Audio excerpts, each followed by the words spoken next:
2004 সালে lux Anandadhara miss photogenic প্রতিযোগিতায় প্রথম রানার আপ হয়ে সবিজে পথ চলা শুরু করেন তানজিকা আমিন। এরপর ধীরে ধীরে অভিনয়ে নিজেকে প্রতিষ্ঠিত করলেও দীর্ঘ 22 বছরের ক্যারিয়ারে তার কাজের সংখ্যা তুলনামূলক কমই ছিল। তবে সময় বদলেছে। 2 বছর আগে ওটিটি সিরিজ মহানগর 2-এ অভিনয়ের মাধ্যমে আবারও আলোচনায় আসেন এই অভিনেত্রী। সেই কাজ যেন তার ক্যারিয়ারে নতুন গতি এনে দেয়। বর্তমানে টেলিভিশন, নাটক ও ওটিটি দুই মাধ্যমে ব্যস্ত সময় পার করছেন তানজিকা।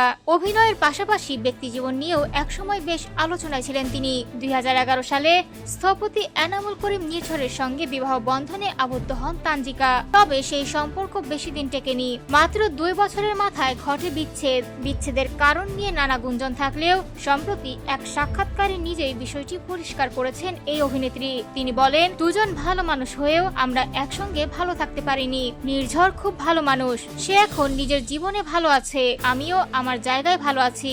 জানা গেছে বড় কোনো দ্বন্দ্ব নয়, বরং ব্যক্তিত্বের অমিল এবং বোঝাপড়ার ঘাটতি ছিল বিচ্ছেদের মূল কারণ। বিচ্ছেদের পর দীর্ঘ সময় একাই ছিলেন তানজিকা। এরপর 2024 সালের 6 ডিসেম্বর পারিবারিক আয়োজনে অস্ট্রেলিয়া প্রবাসী সাইব বাসুনিয়াকে বিয়ে করেন তিনি। এর আগে এক সাক্ষাৎকারে তানজিকা বলেছিলেন, তার বিয়ের সিদ্ধান্ত ভুল ছিল না, বরং বিচ্ছেদটাই ছিল অনাকাঙ্ক্ষিত।